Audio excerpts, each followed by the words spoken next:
to follow for this workshop.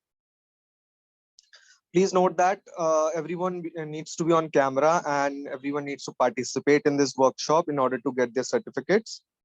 And also, recordings will be provided later on our application itself. You can also note down our WhatsApp support number in case you need any query.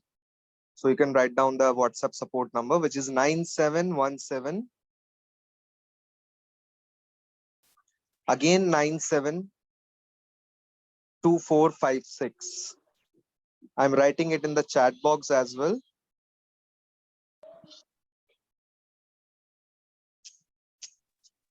Yes, sir, please repeat contact number. Ma'am, it's there in the chat box. You can note down. Okay, sure. Okay. And also, I would like to introduce ICS. Many of the people you know about Indian Counseling Services. So it's an organization working in the mental health field. And we are working in 2 departments. We do one-to-one counseling. Plus, we provide some training and certification program and some workshop time by time. And we have expert counselor today, expert psychologist.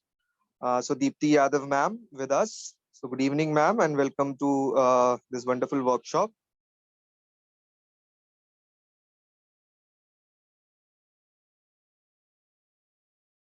So Deepti ma'am is a clinical psychologist, RCI licensed, and working as a trainer over ICS as in our expert panel.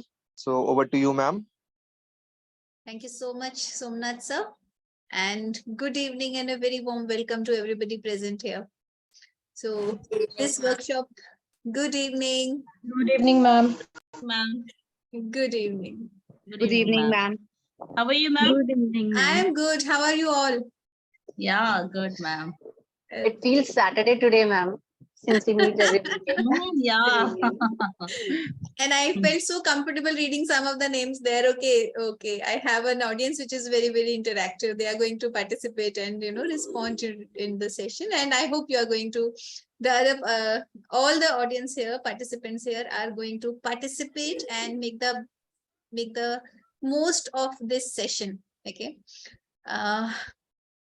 So as in any session happens, the takeaways would depend on with what intention you are attending the session. So the more participative you would be, the more open you would be to have discussions and say your perspective, share your thoughts and feelings, the better it is going to be for you. Okay. I believe all of you are interested in psychology as a subject and the field of mental health as a field to practice in. And that is your objective. And that's why you all are here to learn more about or in depth about CBT.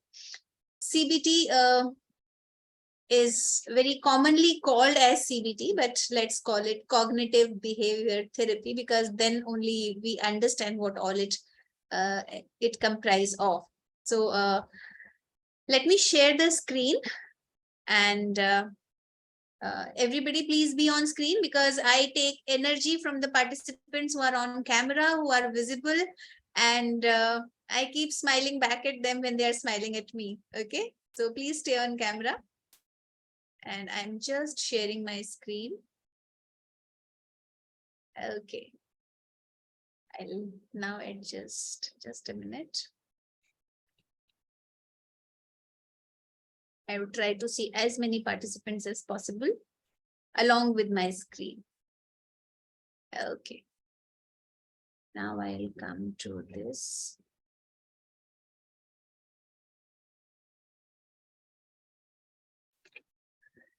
Right. So as the first slide says, cognitive behavior therapy is the power of consciously changing your perspective. And the whole story is about changing perspective.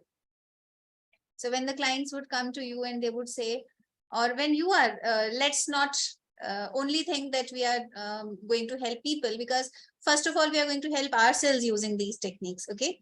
So when you feel that there are certain things in life which are not as they should be, and that is why I'm experiencing what I'm experiencing, and our whole effort and all the energy goes in changing those circumstances, those situations, those people, their behavior, their actions, their reactions, everything.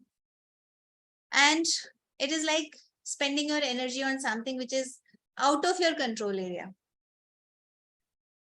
And CBT helps us understand that it is something which can be changed by changing your perspective about things. Because, I didn't give my introduction. So sir told you about me that I am a doctorate in psychology. I am in this field for last 20 years, part of multiple organizations in collaboration and providing my services independently as a practitioner. Okay, so let's go back to CBT. So the basic assumption is when you change the way you look at things, the things you look at change.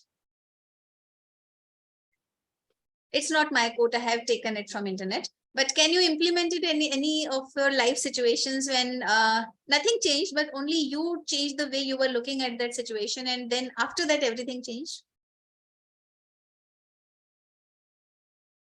Any example which comes from you, your own personal or your observations? No, example means mostly someone said empty bottle. I said the bottle full of air. Okay. Like that. Is that a right example, ma'am? Like this.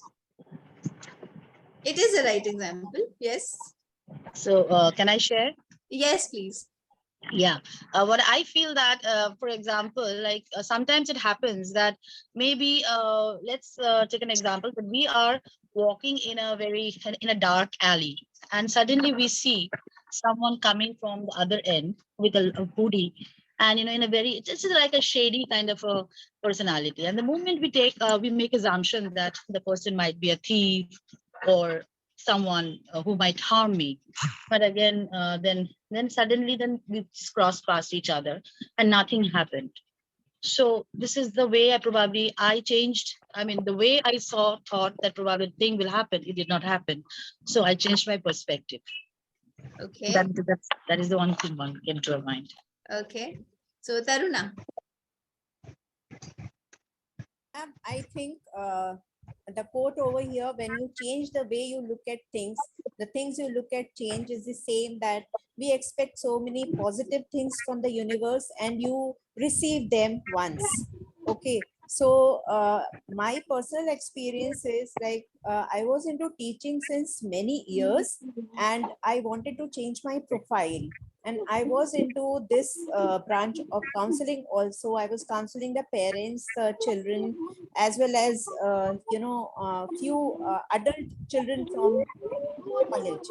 So now I am into learning counseling. So I think this is also a change which I wanted to have, but I was clueless that time that what change I need to have. Okay. Thank you. Yes, Ramta. Good evening, ma'am. Good evening. Ma'am, I'm a clinical counselor and I'm a mother of a proud child. My son is visually challenged. He's totally blind. And because of my optimist nature, I changed my perspective because I think disability is only for in our mind, not by his physically. So last year he set its record in Asia Book of Record, and 2 years before he set its record in India Book of Records also. And Very he good. won 10 gold medals in International Olympiad also. Very good. Very good. The moment you change the way you were Yes, looking at his disability, Can I Yes. explain? immediately his own perception and his own life and the way he was carrying himself, everything changed. Can I explain? Just a minute. Sanjay ji. Actually, ma'am, because मेरे पास कोई option नहीं था, और अगर मैं negative होती तो ma'am वो जो एक ओरा है मेरा, वो नेगेटिविटी का, वो मेरे बेटे पे भी जाता. तो I accept him the way he is, and ma'am I accept the challenge, and my life journey मतलब becomes totally different. We'll come back to your example and the experience of you being a parent, and not just you as a parent, but every parent. We'll come back to that when we'll explain most of the concepts here today. Thank you for sharing it with the audience here. Thank you, ma'am. Sanjay ji, just a minute. Let me give chance to the hand which was raised earlier, Sakshi, and then we'll Good come. evening, ma'am. Good evening, ma'am. Yes. Ma'am, I'm working as an early childhood educator and I'm child counselor also. But I'm totally agree with Ramta ma'am कि हमारी जो negativity है ना, हम उसको जब अपने अंदर से change करेंगे, positivity लाएंगे, तभी हम कुछ कर सकते हैं. जब तक हम positive ही नहीं होंगे, तब तक हम कुछ नहीं कर पाएंगे, क्योंकि each बच्चा has own energy. उस energy को mold करना हमारे hand में है. उसको हम by को कैसे भी mold करें, बच्चे को पॉजिटिव करें. सबसे अच्छी बात ये है. और जैसे हम सोचते हैं वैसे ही हमारा बच्चा करता है, क्योंकि अभी मेरे पास एक स्पेशल चाइल्ड आता है, वो ऑटिस्टिक चाइल्ड है, उसको एकदम से बहुत जल्दी हाइपर एक्टिव भी हो जाता है. वो उसको कामली हैंडल करना, और मैं उसको ये कहती हूँ कि you are the best, you are the good one. तो वो उसी चीज को करती है कि I am the good, I am good. तो वो उसी टाइप से बच्चा करने लग गया है. तो जब तक हम पॉजिटिव होंगे ना, तभी हमारा बच्चा भी पॉजिटिव हो जाएगा. Okay, good example. Yes, Sanjay ji. When somebody change your thought and beliefs, the perspective change automatically. Right.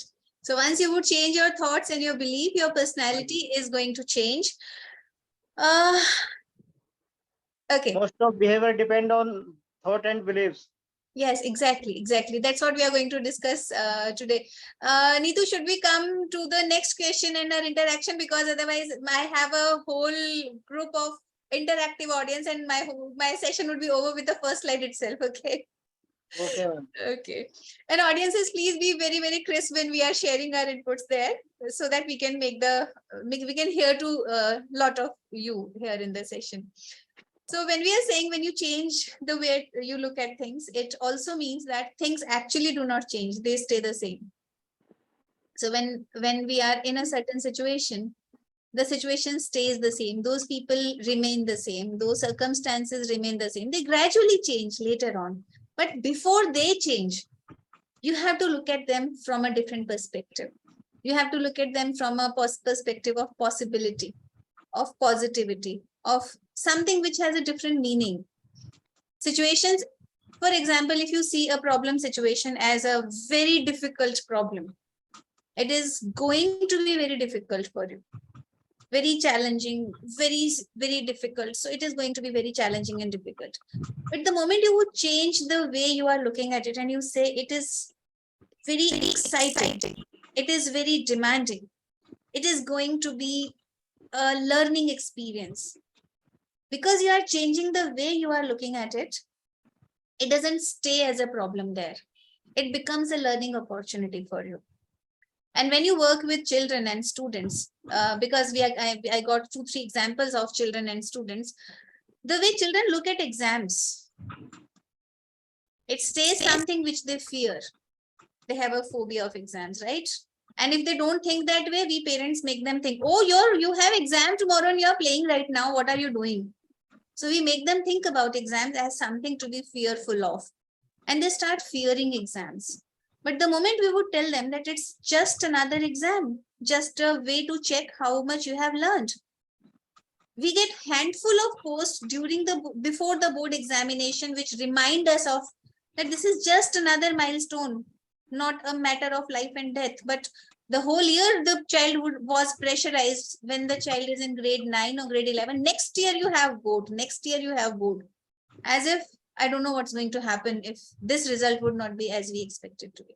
So that's where we have to understand the board exam is going to stay the board exam. Your marks are going to have the weightage that they're going to have, but you have to communicate it in a way that it's just a milestone or a way to evaluate or know how much you have prepared, how much you have learned during the whole year, just like every other year. Right? So let's learn to understand to change the perspective about things. The moment you'll do that, it is going to change. So we all remember the story of, if we remember the story of one elephant who entered into a village of blind people, and everybody was touching a different part of its body, and they were interpreted that creature as Either it looks like a wall, somebody said it looks like a rope, somebody said no, it's a tree trunk, somebody said no, it's a pillar. So everybody was having a different interpretation based on which part they were exploring when that elephant was in them. So the moment we will be changing it, the place from where we'll be looking at things, the direction from where we are exploring it, that moment, the situation is going to change. And usually we have a limited perception, and we are limited by our perception. You know, we make meaning of the word using our 5 senses. And somebody who is using 4 senses, for example, in her example, in Ramta Mem's example, the child is compensating one sense by using another sense to a greater extent more than us, right? So the way we are giving a meaning or we are perceiving the world depends on what we are focusing on. And that's how we give it a meaning. So your clients or we in certain situations would be focusing on certain elements or aspects of a situation and ignoring or eliminating or minimizing the other aspects of the situation. And that's where cognitive distortions would come in. And we would bring them into light and we would understand them that, okay, this is the aspect which I ignored or I neglected. And then it is going to be a helpful in changing the perception because we are going to give them a complete view of the situation. Now, very, very basic and core principle of CBT is how thoughts, feelings, and behavior are connected. When people would come to you, I'm again and again considering all of you to be experts and professionals who are interested in learning to help the people. So allow me to present the examples in this way only, that people are going to come to you and you are going to help them. Okay. So when they'll come to you, they'll say that, this is happening. I need to control my anger, suppose. Anger management, or my child does not know how to talk, and my child is very shows tantrum on public places. Whatever is the behavior, people would come with behavior as a problem, and they would like to get a solution of that behavior. So how behavior therapy would target is, behavior therapy would say, okay, the child has learned to do it because he's getting things as a consequence of it. And if the consequence is positive, the child is going to repeat that behavior. And let's change the consequence. Let's change it with a negative consequence and the child would reduce the behavior. So that's the principle of behavior therapy. But here what we are doing in cognitive behavior therapy is, what is the purpose of the child doing it? What is leading to this behavior? What is at the core of it? And the core of it is the way the child is or the person is feeling about that situation. So if I'm feeling a situation is a threatening situation, I would feel anxiety. If I would feel that situation is something where I'm experiencing a loss, I would be sad in that situation. But if I need to change how I am feeling in that situation, can I change my feelings just by saying, okay, be happy? If you're feeling anxious and I ask you, okay, calm down, please, would you be able to calm down? Just like that. Behavior can still be stopped. The child can still be distracted from doing certain activities, but the way you are feeling cannot be changed just like that. Right? So in order to change the feeling, we have to understand where is the feeling originating from. If I ask you to, for a moment, feel deep sadness, was it possible for you to feel deep sadness just by my asking you to do that? You would first imagine a situation when you would have been in a deep sad state last time, right? And when you would imagine that situation, it means you are creating a visual in your mind, which is either an image or which is either a thought. The meaning that that image carries for you, that thought that comes to your mind when you think of that situation. If I say, okay, think about okay, just be, now let's turn to thoughts now. Think about the last party that you enjoyed the most. And if I ask you to actually be in that moment, as if you are reliving that experience, see it from your eyes now, hear what you heard, feel what you felt, have that body language, you immediately start feeling those feelings. which you were having at that time, whereas right now it's not a party. But you would start experiencing those feelings. So it means thoughts lead to feelings. Feelings are based on thoughts. Both of them impact your behavior. All these three things are interconnected. So when you have to change one, you don't have to always directly work on that one which needs to be changed. You have to go back to the thoughts at the thought level. So behavior change the thought. Emotional change the thought. And thoughts are something which our mind thinks all day. This is the job of our mind, to think, right? And approximately, there was one figure which I read, and I am continuously reading that figure, that in a day, typically a human being thinks about 60,000 thoughts. So do we think about 60,000 facts, or do we think 60,000 opinions, assumptions? Are we revising facts, or are we just thinking assumptions? Write in the chat box. Assumptions. Assumptions. Okay, so mostly they are assumptions. Sometimes they would be facts, right? Okay, just a second. I got somewhere.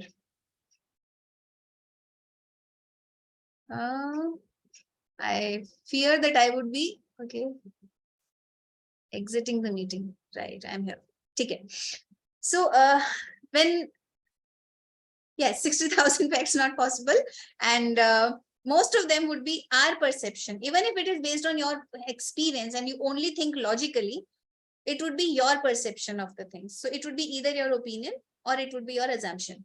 Okay, it would not always be a fact. Now, when we see that we are thinking about so many assumptions, and assumptions are leading to that feeling, and we are considering it to be the truth, and we are acting on it, right?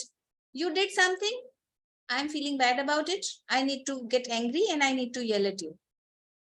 So my behavior is justified because I'm perceiving a situation to be something, and that perception is my assumption. So we are acting on our assumptions. So CBT helps us challenge those assumptions and shift our focus from unhelpful negative assumptions to the positive assumptions.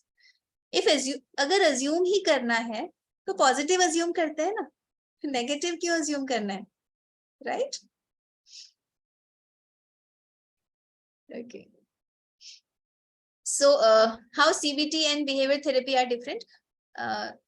Sakshi, you want to say something? Ma'am actually I really appreciate your work, your words कि हम बच्चों को assumptions ही करा रहे हैं तो अच्छा कराएं, पॉजिटिव कराएं. It's good. Thank you. Yes, Harshita. Hello, ma'am. Good evening. Good evening. Ma'am, actually, I am pursuing my master's currently, and this month I've been into an internship in a clinic. So I had a client yesterday. He was a 6 years old kid, and उसके parents ये complaint लेके आ रहे हैं कि वो बहुत aggressive है, चीजें फेंक रहा है, पेरेंट्स से आर्ग्यूमेंट कर रहा है, बहुत प्रॉब्लम क्रिएट कर रहा है, एंड स्पेसिफिकली सिबलिंग को बहुत ज्यादा मार रहा है. सो पेरेंट्स यही कंप्लेंट लेके आए कि एग्रेशन पे काम करो, कि हमने रिवॉर्ड्स दे के देख लिए कि तू गुस्सा मत कर, हम तुझे ये लेके देंगे. वो एक बार मानता है, दूसरी बार फिर गुस्सा करता है और कहता है चलो चीज ले दो. पेरेंट्स चीज ले देते हैं, एंड वो साइकिल चलता रहता है. सो वही अगर हम उसे साइकोलॉजी के पर्सपेक्टिव से देखें तो behaviour therapy was not working. तो जब हमने उस बच्चे से बात करी, so we came to the root cause that he is jealous of his little brother, कि और उसका एजम्पशन ये था कि पेरेंट्स उससे ज्यादा प्यार करते हैं.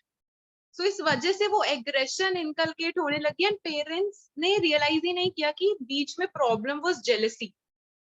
सो as soon as we realised and we started talking to the kid, so then we understood. तो मुझे लगता है इस केस में लाइक जो आपने एक्सप्लेन किया, it would be a good example of assumptions, and ki we were working on aggression, the parents were working on aggression, whereas aggression ki jagah we had to work on that feeling of jealousy, if I'm not wrong. Exactly, you are right there, because we focus on behavior and behavior therapy, and that's what the next slide talks about it. Behavior therapy is working on association, conditioning, learning. Behavior, consequence. Positive consequence, behavior gets repeated. Negative consequence, it gets reduced. But this behavior also, this reinforcement cycle also leads to some dependency on that reward. And you cannot do the right behavior because you would be rewarded for it monetarily or, in kinds. Ultimately, the reinforcement would be a praise or things. Behavior therapy do work in certain conditions, and we have to use it in certain contexts. And even cognitive behavior therapy has a component of behavior therapy there. Okay, because we are changing the behavior of the person and reinforcing it. But when there is a negative behavior or there is a self-destructive behavior, before going to the root cause of it, if you'll only continue to reward and punish the child, it's not going to be a long-lasting or a very effective therapy modality. And that's why cognitive therapy got emerged from after behavior therapy. So good input added. Yes, Raman. Yeah, I'm not a professional psychologist, but I work with a very large workforce. So even in the workforce, a lot of things happen which are related towards a behavior. For example, if there is a change in a policy that's coming in, so everybody reacts, too much of work is happening, money is not a compensation, etc., etc. But we are looking at it as the problem. But if we start changing the way they need to think about it and looking at it, that if you start doing small things, you'll get to the big result. And it's not really the money or the work you're putting, it's just the way you perceive it and you think about it. So that's the example I really wanted to share when you were saying it. And I'm actually going through a policy change, and I'm encountering a lot of this is happening. Thank you for sharing the thought of changing the perception. Thank you. Thank you for giving your input here. Thank you. So that's what we discussed about the present slide, that behavior therapy was the base of it, but we modified it so that we could go to the root cause of the situation and which thoughts are leading to that behavior. Once you would identify those thoughts and you would change those thoughts, it is going to be a more long-lasting impact on the person with whom you are working. How it differs from psychoanalytic therapy is basically we are not as much concerned or focusing on the past childhood issues as much as we are focusing on the present and the future of the client. So yes, it matters a lot which background, which context the client is coming from, what has been their life experiences, what has led to all those principles or beliefs or core assumptions that they have created about themselves. But there our purpose is just to identify those core beliefs and those meanings that they have created. Okay, because it has happened, we cannot change that. And more than digging back into the past, which we cannot change, we are going to bring the focus on what is still available, what is still possible. So we would be shifting the focus of the client from where we are today and where we want to go tomorrow and what is in our control. Sure. That's how we work in the cognitive behavior therapy. REBT, CBT, they are usually used interchangeably. There is a slight difference in irrational versus rational beliefs, or positive and helpful versus negative and unhelpful belief system. That's how basically the way we are identifying the issues with the client and the way we are addressing it. There they differ with each other. So I just explained that. Now let's come to the next important thing, that is automatic negative thought.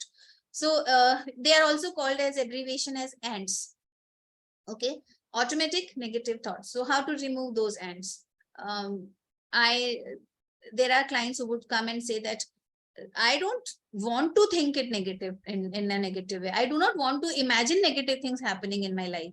So, but what happens is, what I explain to my clients here is, our brain is wired to protect us.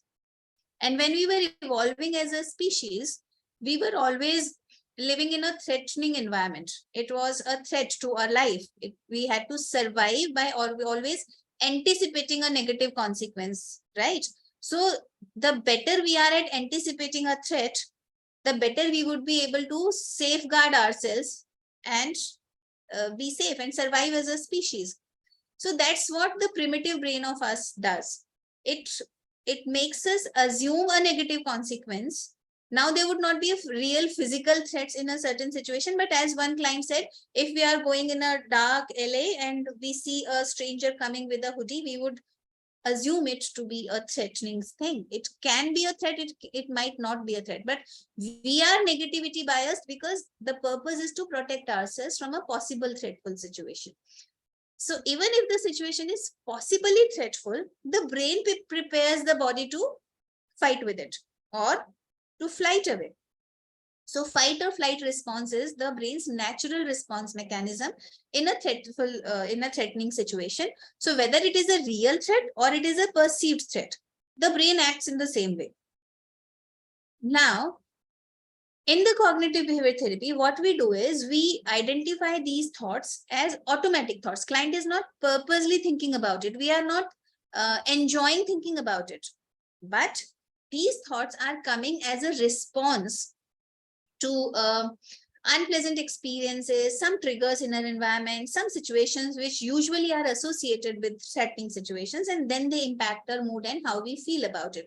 Now, the moment we identify that, okay, these are the thoughts and they are impacting our mood, and accordingly we are having a behavior as a consequence, the moment you would change the perception of it, that moment your emotions and your behavior is going to change about it. So how do we change those thoughts? We start challenging our thoughts. We start identifying their rationality. We start identifying how valid they are, how true it is to think about it. And more than true, we ask questions about how helpful it is to think this way. Okay, so if someone is not answering your call or someone is not responding to your messages, what can it mean? He's angry with us. Angry or he's avoiding us. I don't know what I said to him that he's not responding to me. So different negative thoughts will definitely come. Right. I think he will be busy. Okay. He's busy. I got a message in the chat box as well. Yes, Shruti. I think he or she might have left phone somewhere, and he might be in another work or somewhere else. Okay. Okay. So now there would be clients who would be, yes, Neetu. So first, before coming to anything that he's busy or something, I will recollect my memory if I did something wrong in these few days, and then I will be coming to conclusion that possibly he's busy, or maybe I know the routine of the person, and that's the reason why the answer is or the messages are not being replied. So won't jump to the conclusion, but tendency of thinking backwards if or not I have done anything wrong. Anything wrong. That's why they are purposely not attending to my call. They are ignoring, avoiding, right? Yes, Shivakumar. I think, like it is the priority of the person. Okay, so I am not on a priority. How does it feel? Yes, it feels a little low. And, I try to reflect on my actions when I was talking to him, or I was with him during a session, something like that. So that, to reflect on my own thoughts, so that, I'll correct the behavior which wasn't appropriate then for him. Okay. So the person did not say a single word, and we are taking out the meanings of the person's not saying anything, right? Yes, Deepti. Ma'am, for a few days I've come to stay with my mother, and I realized that she really overthinks when it comes to somebody not picking up the phone. So she regularly talks to her sister. Today, since morning, her sister had not picked up the call. So my mother is constantly been thinking that she's met with an accident. Is she hospitalized? Something's terribly wrong with her. Why on the earth is the landline also not being attended to in mobile? And all this while I was just observing her behavior, that it could be just possibly the phone is dead, or maybe there's no battery, but she wouldn't think that way. Her mind would constantly go on her sister's health not being good, and that's why the phone's not being picked. Yes. So we think negatively. We are negativity biased. Automatically, your mind thinks about all probable negative causes, consequences of that one action that was not even done. So someone said somewhere that you cannot not communicate. Even while not picking the call, you are communicating a lot of things to the other person, right? So you didn't intend to say all of that or communicate all of that, but this is what was read or what was understood. Yes. So as I said earlier, if you have to assume, why to assume a negative thing? Let's assume a positive reason there. So positive assumption of all those situations is something that the client needs to learn. And if your mother is panicking because the call is not picked, yes, it is very difficult. It is a cognitive distortion. Actually, her brain is telling lies to her. The brain is playing tricks with her. And it is telling her something is wrong. You need to do something about it. Go and get her information about her safety and well-being. She must be in danger. Otherwise, she would have picked up the call. And some of us as parents also do it. If our children start for their college, office, whatever their place they are going to, and we tell them, okay, call us when you reach there. And if the call doesn't come, we feel definitely something wrong has happened with our kids and we get panicked, right? So to some extent, to get concerned is okay. Getting concerned versus getting anxious versus getting panicked versus trying all means to reach out to that person, calling their friends, neighbors, and everybody and asking them whether they are fine or not. It is something which is which makes life a little more difficult. Once in a while, it's fine because it has never happened and let me check. But if it is a regular thing that mother is always worried, unless I give her a call, she would be in that panic. So then it needs to be addressed and she needs to be guided about ki no news is also good news sometimes. If we have to assume that battery must be dead, right? Okay. Also, sometimes we should also, when we are thinking within ourselves about the other person, we should also understand that the other person needs some time and not always assume that because of me, the person is not doing that. Right. So we also need to have our assumptions corrected. Yes. So it doesn't always mean something about me. It also, we have to allow the other person to have their own freedom and space, not to be available at every call and every message of ours. Yes, Harshita. Ma'am, I think this is a very natural tendency that we presuppose that everything is revolving around us. If the person is not taking the call, it's me. If the person is busy, I might have done something wrong. So we presuppose things. There's a presupposition here that we think everything is revolving around me. I have done something wrong. That person is angry with me. But ma'am, there's a second phase to this that I feel right now we are not in that situation. Right? We are emotionally stable. So we are able to think all the rational solutions, all the rational reasons. But once we are in that situation, I am sure many of us would be able to stay rational in that part also. But there are some set of people who are able to give a rational solution to a problem when they're not in that situation. But once they enter such situation, it gets a little difficult. That automatic negative thoughts come. So how to deal with such situations with ourselves also, even if the client comes. So how to do that questioning part, because you cannot give a direct suggestion, right? Yes, mat socho. Yeah, that doesn't work. I think at that time it doesn't work. So how to do that questioning part with the client? Okay, I'll come back to that. Let me listen to Ramta also. Yes, Ramta. Ma'am, I have asked you a question. What about the girl child who is entering in menstruation period? And what about the lady who is entering in early menopause condition? Because they both have the same condition and both have the mood swings, hormonal changes. Ma'am, what about in that condition? Okay. Okay. Yes, Sakshi. Ma'am, according to me, cognitive is pre-knowledge about anyone जिसके बारे में हम read कर रहे हैं, search कर रहे हैं. Whenever we feel कि सामने वाला message का reply नहीं कर रहा है, ignore कर रहा है, तो उससे पहले हमें उस person के बारे में पता होना चाहिए. We know how is the person in reality. If they give us priority, so we will assume positive. If they are not concerning to us, so we get a negative assumptions in our mind. So mainly priority and the pre-knowledge of that person is most important, is the cognitive behavior therapy, according to me. Okay. You are right, Sakshi. The prior experience with the person helps us create our assumptions about how much is the response time of a person typically. There are some people who would always forget, so you would not be in that much of panic about those people. There would be people who would be very particular, and if they would be getting delayed for half an hour, you would actually get anxious. They never do it. There must be a reason this time for them doing it. So your past experience with that person helps in establishing those kind of assumptions about what is to be expected in that situation. So Yes, in order, I'll come to you just a minute. One hand is raised. I'll come to you. So sometimes it is important that we help the people who are always getting into panic mode or think catastrophically, to help them understand, identify the rationality of their thought process. As a mother, it is, she was panicked that time because she is concernful to her. That's why.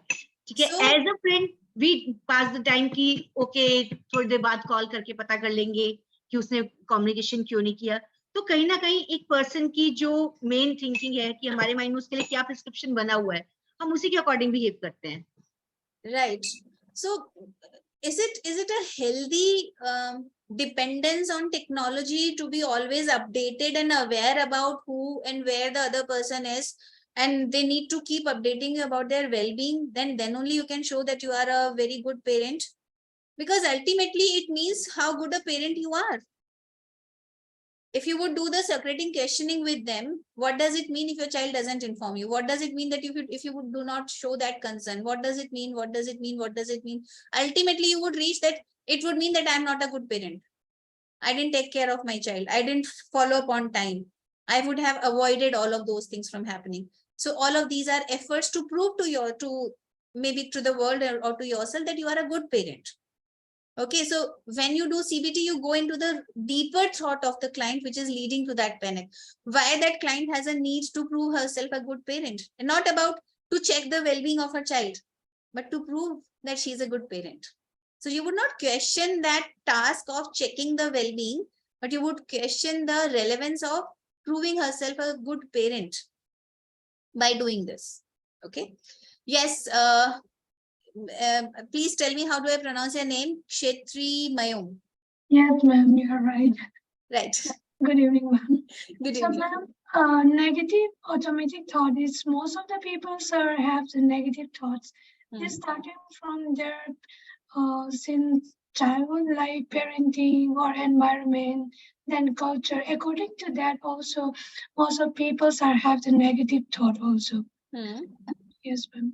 This Yes. one I want to add. Thank you, ma'am. Okay. So yes, you know, our the next slide I think would be talking about that rules and the assumptions and the beliefs, the core beliefs and the assumptions that we have about situation or about life in general, the belief about myself, about people in my life, or life in general. They are based on what my life experiences have been like. Sorry, I couldn't answer your question. Ramta has asked me a question about what to do and how to help them get a stable mindset in that situation. So it again depends on what they are thinking about it. They look, something is very chemical in nature. When there are mood swings, there are hormonal imbalances. If you would address it, it is happening because of it. They would know the cause of it. They are more panicked when they do not know the cause of it. So once they will understand why they are experiencing these kind of extreme mood swings or ups and downs in their mood, they would be able to understand and handle it better.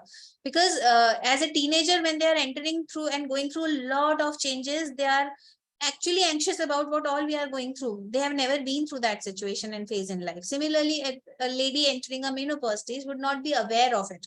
What all should I expect would be happening with my body? So that unawareness, that uncertainty is going to lead to more panic and add to the situation rather than help them deal with the situation. Okay, so that is one way to help them understand what they can expect to happen in their inside their bodies. Ma'am, sorry to interrupt you. Actually, ma'am, like I'm a mother of a daughter who is 10 years old and she is entering in her menstruation period and she is having lots of mood swings. Okay. Ma'am, for an example, like I'm not available for her every time. Like she is going in school also, she is having a peer group also. Many I have a joint family also. So ma'am हर वक्त मैं available नहीं हूँ उस चीज को समझाने के लिए. बट यस, जब वो मुझसे डिस्कस करने आती है, I am always with her. ठीक है. But ma'am sometimes it happens like in school only. Like उसको इनसिक्योरिटी रहती है कि मैं अच्छी नहीं हूँ, शायद मुझ में ही कोई कमी है. इस वजह से वो मुझे जो है उस चीज के लिए मुझे मैम जो है मुझे ऐसे उसको like she want to be a centre of attraction every time. And I have I've experienced these things from last I think 6 months only. Before that I never have seen this type of changes in my daughter. Okay. So Ramta, a child entering a teenage is already going through identity crisis. They do not know what they are good for. They start doubting themselves. They think they are not good enough. They don't look good. Others look better than them. Whatever color, skin color, hair color, eyes color they would be having, they would not be happy with that. They would be expecting it to be something else, then they would look better. So they are very, very looks conscious or body conscious at that stage. So if she is getting it, she is seeking a reassurance from her parent, and she would be seeking acceptance from her peer group also. When she would start being accepted by the peer group, and if you would keep assuring her that she is a really nice girl and she is having certain qualities, and you highlight her strengths when you are talking to her, she would regain her confidence. Allow her to have these doubts and dilemmas, because going through this process, she would find her own identity. Okay, have patience. Just a second, Ma'am? That also. Yes. Yes. Yes, ma'am. Good evening, everyone. Ma'am, I'm also mostly facing the same thing, but it is, she have exactly, my daughter, she's 9. She have exactly more, like she's self-confidence. She wants center of attention and she's going pre-teens. Is that possible? So at the age of 9. Yes. Children are very much attention seeking. So there is nothing wrong in children seeking attention. Give them the attention for the right reasons. And she don't like her friends to criticize her. If I criticize her, it's okay. But if her friends criticize her, she will, I don't know, be very in depression. That I want to be with my friends. Why they do this to me? So is that, I don't know, is that normal? Friends become the more important part of their family, their lives, than the parents when they enter teenage. Peer group acceptance matters the most. Okay, so understand it. But again, it would come from understanding themselves. Yes, Harshita. Ma'am, as you mentioned that ये age ऐसी होती है where we are seeking that kind of appraisal from parents as well as family, and where we are very conscious about how we look, how we dress up, etc. So for that, like as Ramta ma'am said, she's facing a difficulty with her daughter. I read somewhere that we are doing one thing, that, for example, we take an example of her daughter. So अगर हमारी daughter बहुत अच्छे से dressed up है, so we say you look very beautiful today. So this is a general tendency, right? कि जब वो अच्छे से dress up हुई है या वो बहुत pretty लग रही है, कुछ उसने change किया है, so हम तब बोलते हैं that you look very good today. Whereas जब हमारा child घर पे है, एक night suit में है, lazy से attire में है, so शायद we never say that you look good. So that is also creating a cognitive distortion in the child's mind, that when I am wearing a good dress, that materialistic things make me look good and then I get an appraisal. So if we start praising our kids or siblings the way they are, for example, saying things like, you look good whenever, wherever you are, right? So praising them in every situation can help them realize that it's not the materialistic things that are making them look good. So maybe that's how they'll realize that I don't have to seek that appraisal wherever I go. I am good, I am beautiful the way I am. So if we inculcate that thought in the child from the beginning, that he or she is beautiful and perfect the way he or she is, so maybe teenage mein jaake ye problem kam aayegi.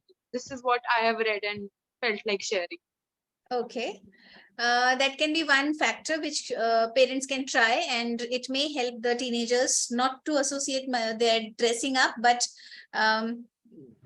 I have my own assumptions about it, and They have their own apprehensions, and if you'll not associated with their dressing up, they would associate with the length of the hair, curl of the hair, color of the hair, piercing, coloring, anything they can associate it with, that if I'll do this, I would look better. Because of the peer pressure, what everybody else in the environment is doing. Can we please hold on raising our hands? It is becoming a parenting session rather than a CBT session. Let's complete it. Okay. So I'll come back to the questions at the end of it. I'll stay for 10 more minutes and we can talk that out. So CBT talks about core beliefs which are created because of all our past experiences. They lead to the thoughts, feelings, and then result in a behavior. The rules and assumptions that we create. So the way we are talking about teenagers, they create certain rules about my friends are accepting me, I am good. If my friends are rejecting me, I am not good enough. So they start seeking reassurance. So the core assumption, the CBT addresses the core beliefs and assumptions of the clients, which they have created from their life experiences. And once you change that, their thoughts, feelings, and behavior is also getting addressed. So all these three are interrelated: beliefs, rules, and assumptions, and they impact each other. So whenever you are stuck at one stage, go to the next level and try to identify the other things and address them. Then cognitive distortions in CBT, this is a very, very important thing to identify in a client. What is the way their brain is playing tricks with them? The brain sometimes tells it's either good or bad. So that is all or none thinking. Or one experience has happened. Once I was told this, so it means, and I generalize that one experience and I assume it to be implied on all other similar experiences. So overgeneralization, because once it has happened, always it is going to happen like that. So one leads to always, or one leads to never. One incident and you say, you never do it for me. So that is overgeneralization. It's never always or never. It is on certain occasions. So we are not being rational when we are overgeneralizing. Similarly, mental filters make you only focus on certain aspect that you want to focus on. Just like a teenager focuses on only the areas of their looks where they feel they need to do something about it. They are not focusing on their strengths. They are focusing on where they need to improve upon or how they can. So mental filter is letting only the information that you want to prove enter your awareness. Discounting the positive, it happened because somebody else was good, somebody else has a good nature. It has nothing to do with me. So people do not take positive compliments, or they do not accept anything positive in their environment to be having a valid reason, or they discount it. Jumping to conclusion, one incident, one situation, and we all just saw the example. Your friend did not pick up a call, they must be angry with me. So that is jumping to conclusion. There was no reason to think that, but we assumed that. Mind reading, what the other person would be thinking when they are doing it, what could be a reason for them doing it. So we are assuming something which they might not even be thinking. So that is mind reading. And we all do these distortions. Whenever there would be a challenge in your real life situations, you would see that you are having certain distortions happening. Fortune telling, and all the parents do that. I told you in the beginning. All the parents say this. Yes. So they are the fortune tellers in the families. They know it. They know it before it happens even. Right. So fortune telling is again a cognitive distortion. Yes, life experiences tell us how it may lead to a certain consequence, but the way we express it, especially when we assume a negative consequence in life, which leads to anxiety, it is basically fortune telling also at some places. Magnification of negative and minimization of positive. Something which is positive, yes, it is there, but, and then the minimum thing which is negative, we maximize it. But they do not do this with me, and that's why I'm unhappy. So that is magnification and minimization, and leads to a lot of complications in relationships or evaluation of situations in our life. Catastrophing, we just discussed in an example. Her mother's sister did not pick up the call, and she catastrophized that there must be something wrong and she must have met an accident. So that is catastrophic thinking. Emotional reasoning, because I'm feeling certain emotions, I am right. I can yell because I'm angry and I have a reason to get angry. Okay, so I did it in anger, so it doesn't give you a right to do that. So emotional reasoning, reasoning your behavior because you were feeling certain way. And labeling yourself as worthless, as a failure, as a person whom nobody likes. All of that is failure, dumb, stupid. All of these are labels which we assign to ourselves or to people or to situations. Personalization, we just know that it has to do something with me. No, it does not have to do something with you. The other person was busy, so it did not pick up your call. Okay, so personalization is that error where we think that everything has to do with me. So now we did that identification of the cognitive distortion in the given situation of people not picking up your call. We did a lot of identification where we jumped to conclusion, or we personalized that situation, or we did the catastrophic thinking. Okay. I have a limited time available and I want to be available for a Q&A. So I'll not stay on this activity. We have already addressed it. Now, the goal of cognitive behavior therapy is to teach people that, yes, we cannot control the world around us. We can only control how we are interpreting it. And then once you change the way you look at things, it enhances your ability to deal with those things in the situation. Okay. So once you would change your perception about anything that comes to your mind as a challenge, think of it as an opportunity. And the moment that would give you a strength or strategies or the way to handle it better. Identifying negative thoughts. Did I go to the previous slide? Okay, so right. Goal setting is another important aspect in using CBT as a therapy technique. We need to help our clients identify a goal, short-term and long-term goal, which should be measurable, which should be relevant and achievable. And it should be a specific goal, not a vague goal. And the more effective you would be in goal setting in your therapy setup or in your work with clients, the better you would be able to show them the progress that they are making into the course of recovery with you. Okay, so in goal setting is a very important step which should not be missed when we are working with the clients. Whatever stage, whenever you want to do that, just decide what is it that we are working on and how would you know that you have made a progress. And these are the ways to help your clients set goals in SMART. And how much time do you think it is possible to do it?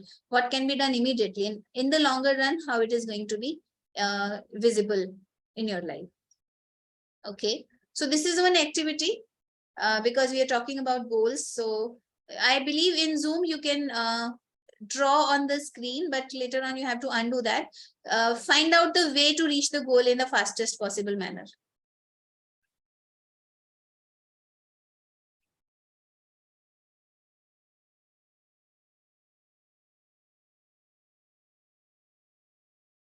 Very quick. Very good.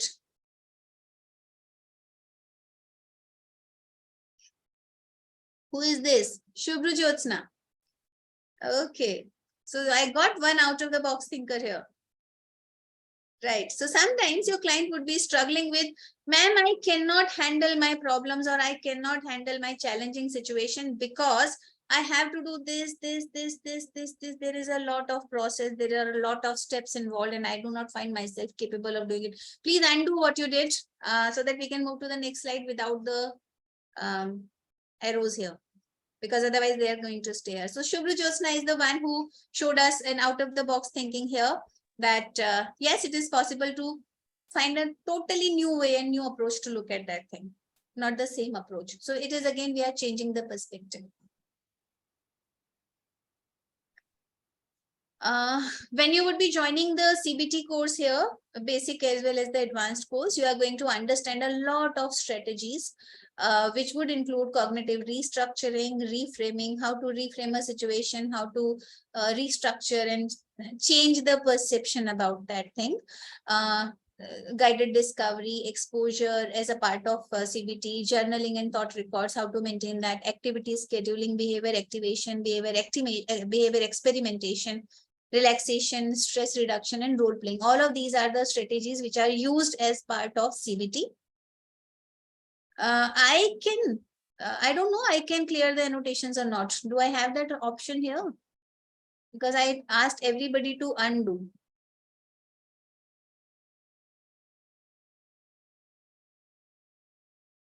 I really don't know whether it is possible for the host here to clear the annotations. Yes, ma'am. It is there to host to.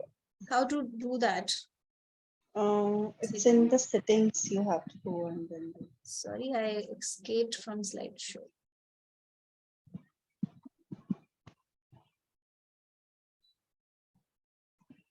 It's not showing Or me. the participants who has done, they can remove. Yes, yes, they have to just undo that. That's what I requested everybody to just undo what they did. Ma'am, when you click the annotations button on the top that you will get, there will be an option to clear all annotations. Okay, got that. Eraser, no, it's giving me eraser, clear, got that. Clear all drawings.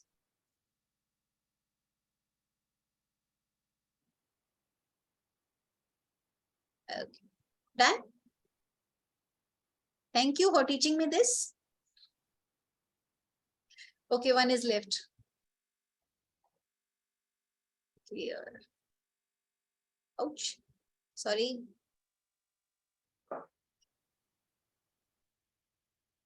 Done. I believe it's done. Yes. So these are the strategies to which are the part of CBT and which would be taught in detail when you would be joining the course. Self-monitoring. This is a very important aspect, and this is rather the first aspect, because unless your client starts monitoring their own thoughts, feelings, and behavior using a thought record or a diary work, which is given as a homework usually, they would not be able to identify what is it that they're going to change, right? So tracking their behavior, the symptoms, the experiences, how they are processing their experiences, what meaning they are giving to situations or people or to themselves. Self-monitoring is the technique which helps us get that information, which is going to help us plan a treatment for our clients there.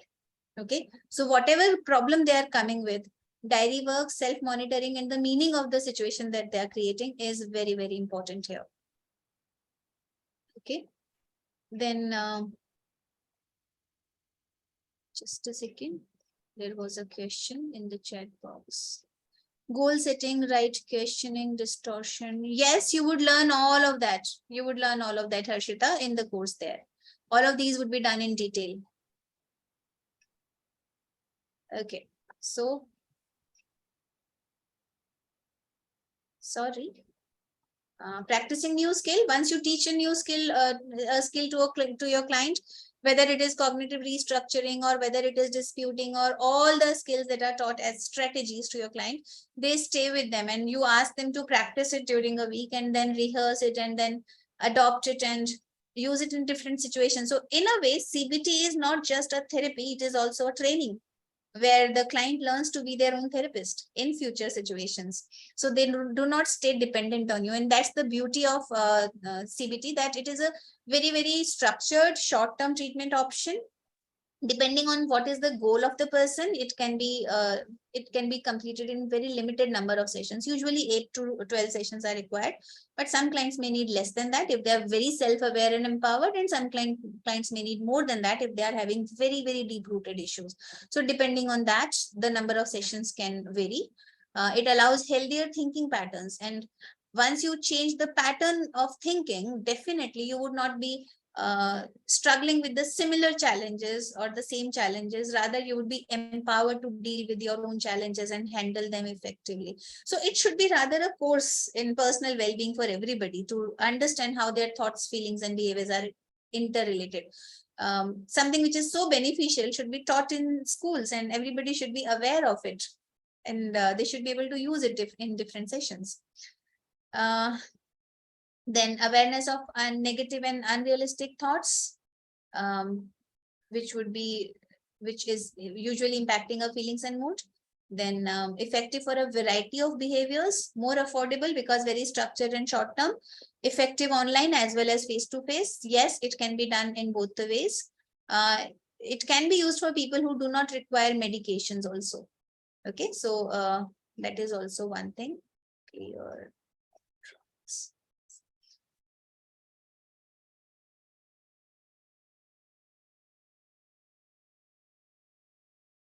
So what are the things that they can be used to deal?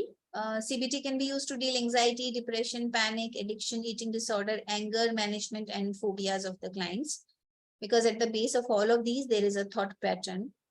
OCD and post-traumatic stress disorder, substance use disorder, insomnia, grief, divorce, breakup, low self-esteem, relationship problems, stress management, all of these issues, wherever there is a thought process involved, feelings and behaviors are involved, CBT can be used. And you would be understanding how they are different, these 4 modalities. There are variations of that where some things are based on CBT. You would be understanding about that difference during the course. The benefits of CBT, it is structured, focused. Therapist plays the role of an instructor, and it is a gradual step-by-step process. It's easy to adapt. The client is not overwhelmed with a lot of instructions. You see when the client is ready for which stage or which step to be taken up, and then whatever skills you are helping your client achieve, they are going to use, and that's what I'm saying. It's a training and self-empowerment. The limitation is it depends on a lot of your client, how collaborative, how ready they are for changing their perspective. So if a client is a very, very rigid client in their approach, nothing doing, you change the people in my environment, so the CBT would not work with those clients. Self-analysis and homework compliance by the client is a very critical factor. It is a collaborative therapy. So your success is 50% your client's success, client's efforts also. There can be an unconscious resistance to change where client does not want to change himself. Consciously or unconsciously, we resist change. We are comfortable being in the same situation, same environment, and doing the same things. So we would not get the different results. So these are the things which are client-focused things, which may not be as making it as effective as it could be. I'll take the questions and I'll read the chat box. Yes, just a second. Harshita raised her hand. No, ma'am, I did it earlier. Right now, I have not.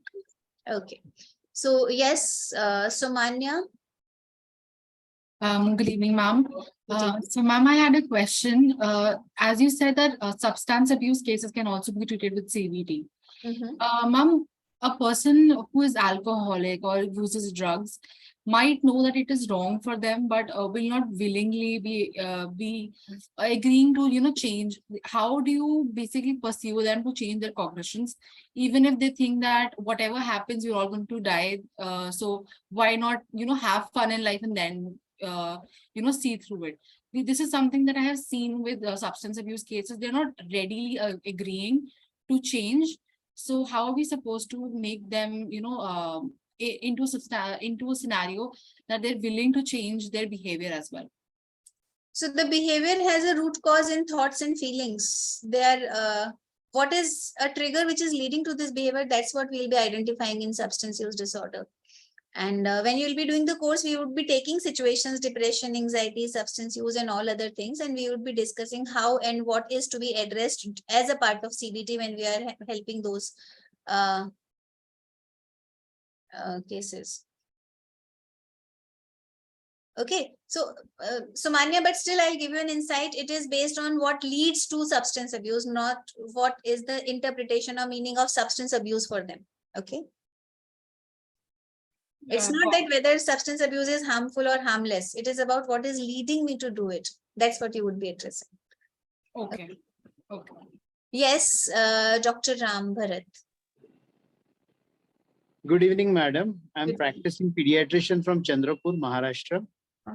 I just want to know difference between CBT, REBT, and DBT. And if I go for this course of CBT, will these aspects of behavioral therapy, that is REBT and DBT, dialectical behavior therapy, will be covered in this?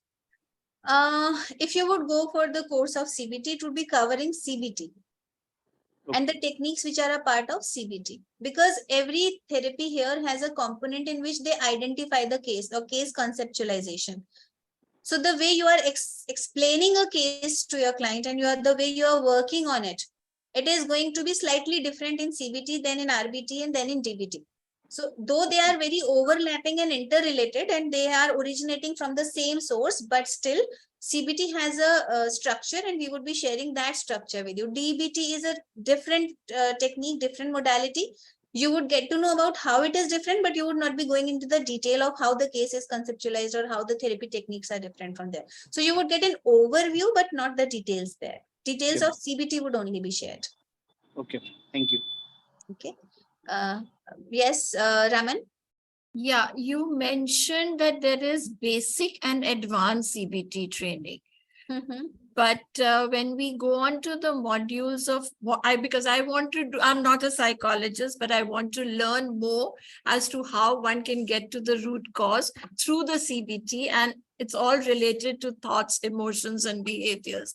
So, I mean, they are offering only an advanced course. So, can I jump into the advanced? But you said there is a basic. Do we not have a basic? There might be a change right now.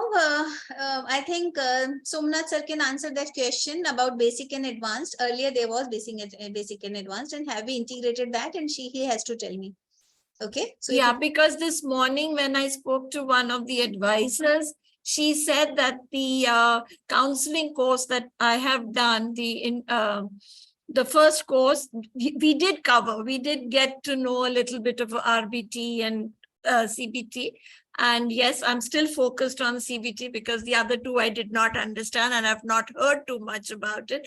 So that is why why I have this question, because I really do want to do both basic and advanced, but not miss out and go into advanced and feel lost about it. Because I did feel a little lost in the other counseling session, though I got to know quite a bit about how to take myself ahead. So it is possible that because we keep modifying and updating our course content. So when they have created a basic course of psychotherapies, they have provided the basic information of CBT there, and now they are directly taking their clients to the advanced module there. So with that as a prerequisite, you maybe you would be able to register for the advanced course. But still, I think your admission counselor would be able to guide you better on that. Okay. Yes, Kshetriya Mayum. Yes, ma'am. So, yeah. And I'm sorry, one question before, sorry to interrupt. Would you be doing the advanced CBT training? It depends on the timings that would be available. If they would match, I would be happy to do that. Okay. So Thank would you you. be coming if I'll be doing it? Would you be not coming if I'll be doing it? I'll be doing it if you're coming.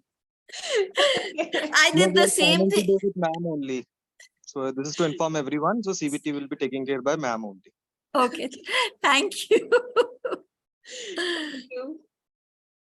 Yes, ma'am. I want to come to the behavior test and core belief.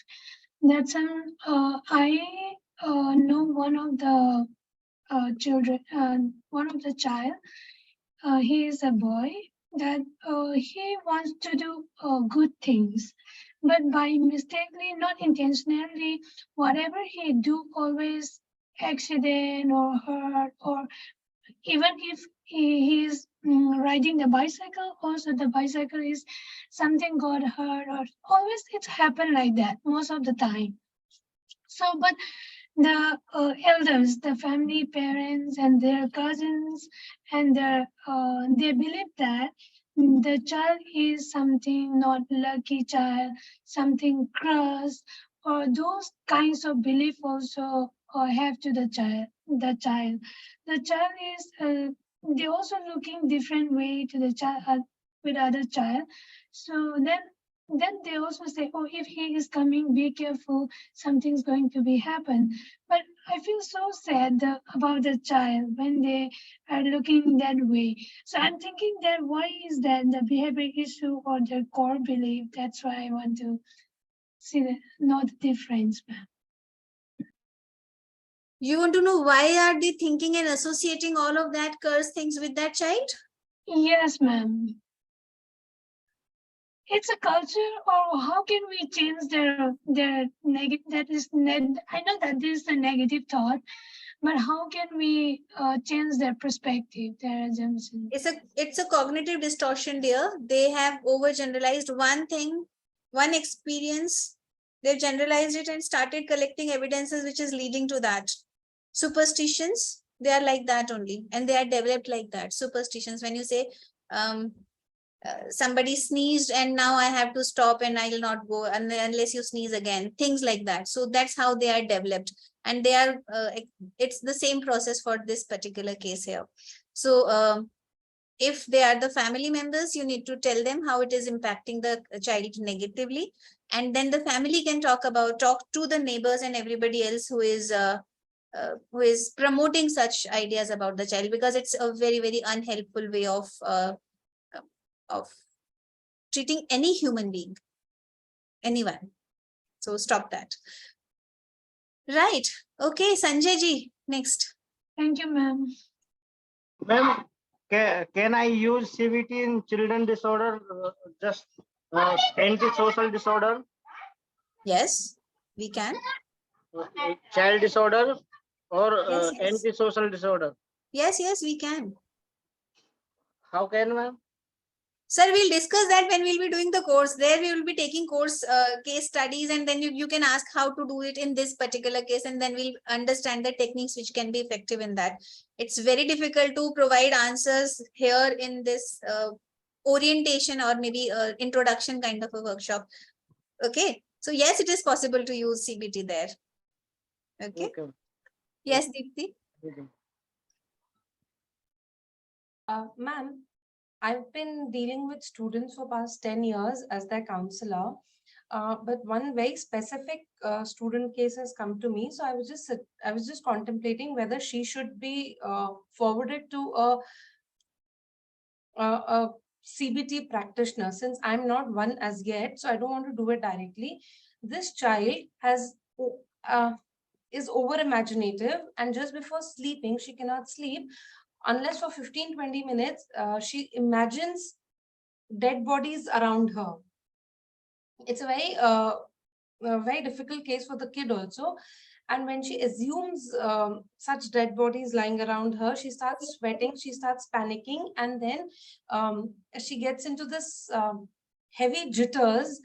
If she finds difficult for her, further moving on, and that tires her. That process goes on for 15-20 minutes, and she can actually visualize and see them, and they are actually scaring, her.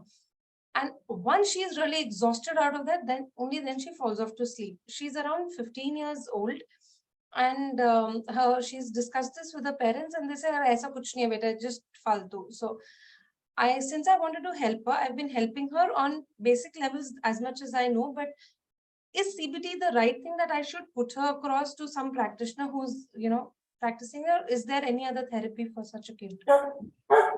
I would say first you take the child for recommend the parents to take the child for evaluation of her condition, not just these symptoms which are visible, but otherwise identify what exactly is the condition, because it is obsessive compulsive thoughts disorder also there. So she is having a compulsion to think those thoughts and visualize that thing.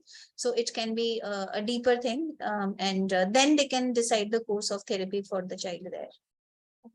But sometimes people don't want to go to for assessment. They avoid. So a psychiatrist would be the one who would do the assessment, right? The parents are not even admitting that there is a problem like that. And the parents just think, okay, the child is growing up and like it's nothing serious. But then as a counselor, I feel no, it is a much deeper thing and it needs to be addressed. And I've counseled the parents, so they feel कि नहीं ma'am आजकल ये mental health को ज़्यादा ही बोल रहे हैं, ऐसा कुछ है नहीं. So you need to spend more time and energy on convincing the parents first how much pain the child is going through in the process. Right. I know it's a struggle, but we have to do the needful here as advocates of mental health, right? Yes. Okay. Ma'am, I have a question. Like, do we have the more classes regarding CBT, or this was the only thing which we will cover? This is one webinar, and now you can join us for the course, and we would be having a full-fledged course there. We'll talk about CBT and understand all the CBT nitty-gritties in detail. Okay, so how to enroll in that? You contact your admission counselor or the phone number which is given to you in the beginning of the session. Okay, ma'am. Thank you. Okay. So would you please post your questions in the chat box? And till the time I'm listening to one question from whom? Ramta. Ramta was the next in the queue there. Yes, Ramta. Ma'am, actually, this is not related to this our program, but yes, I want to know, ma'am, how can we get RCA registration, ma'am? Go to RCA website. They have the courses which are listed there, which you do, and then you get registered with RCA. Okay. So, ma'am, Rehabilitation Council of India. Ma'am, what qualification do we need for RCA registration? Different courses have different qualifications, and you would be registered depending on the course that you are undertaking. Okay. Thank you, ma'am. Yes, Harshita. So, ma'am, as I told you in the beginning, I'm currently pursuing my master's in psychology, and I aspire to become a counseling psychologist. And I feel I should learn about these psychotherapies during my master's. So, as soon as I complete my master's, I'm ready to take up clients. So, I am planning. I have actually seen the brochure of the CBT practitioner masterclass. So, my only question to you is, because in my master's, I've been studying all the theoretical things regarding all the psychotherapy. So, I think I have a good base on the theoretical part. So with the help of this course, will I be equipped with such skills and abilities so that as soon as I complete this course, I have an idea of how to take up clients? Because that practicality is something that I'm seeking right now, which is lacking in the curriculum. So will this course be helpful to me during my master's? To a great extent, yes. Because it's not just what we are covering as a theory, and we are not doing an online course where we are repeating the theories to you, but we are talking about the application of all of those theories in the real case, real life examples and the situations. The way we discussed the case which is presented by the audiences then and there. You see, I did not have any case mentioned there as there. Right? So whatever we would be discussing as what we are experiencing in our day-to-day life, those would be the cases that we would be discussing, and understanding how those particular techniques that we are addressing, or how to plan the sessions and how to structure the sessions, what skills are needed for you as a therapist, which would help you connect better with the client, which would help you build rapport and all of that. So it is going to equip you and empower you, and I believe it's going to give you a lot of confidence to start your practice. Thank you, ma'am. Okay. Sanjay ji, yes, there are some questions related to fee and all. Fun for all those technical questions, please connect with admission counselor or CBT number through which you received this link of the session. They would be able to address that query. Yes, Sanjay ji. I think you asked for the fee only, and I answered that question, right? No, Shruti asked for key. Ma'am, I have a question. In aggression management, CBT will work for the children? Yes, definitely. Definitely. Hanji Sakshi. I have a query. Yes. There are lots of disorder in lots of kids, जैसे dyslexia, dysgraphia, हमारे autistic kids हैं. So we can use cognitive behavioral therapy on all the kids. Look, dyslexia, dysgraphia, dyscalculia, these are learning disabilities, right? They impact the way the child thinks and believes about himself or herself. He did not take this. Right? So as a CBT practitioner, you would be addressing that belief of the child because of the condition that the child is having. No, it's not for you. We take case study of any kids of disordering kid. तो cognitive therapy तो हम लोग उस पे करते ही हैं apply ना. That's why I'm asking. Look, the behavior therapist or cognitive behavior therapist would be working on the behavioral aspect of the situation or the client. You would not be teaching them skills of which are helpful to deal with the condition of dyslexia. So that is the job of a special educator.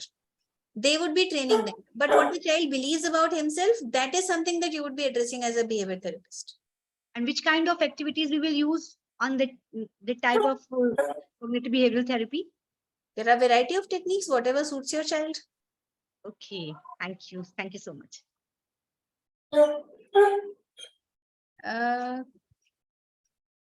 Any other query? Sanjay ji is not there. I invited him to ask his query. He didn't answer. He didn't speak. So 1+. Who is there? It's not your name. I know it's the model of phone you are using. Thank you for your feedback in the chat box. Thank you, ma'am. Very nice session. Thank you. Thank you. So OnePlus is also not asking question. So if there are no more questions, can we call it a day? Thank you so much for being here, listening attentively and participating in the discussion. I could not give chance to everybody to speak, but I believe it made a lot of sense to people who were present there throughout the session. I wish it was longer and we would have learned more. Thank you so much. It's ma'am. always so Very rushed. informative session. It's so rushed. There is so much actually to learn and to, share that time is always less. Thank you. Thank you. Thank you. Thank you so much, ma'am. Thank you so much, ma'am. It was wonderful session, ma'am. Thank you. Thank you so Thank much. you, ma'am. Ma'am, I'll take leave because I have a call at 8:30. Thank you, ma'am. Thank you. Okay. Thank you, Okay. ma'am. Thank you so much. Ma'am, thank you so Okay. much. Bye-bye. Bye, ma'am.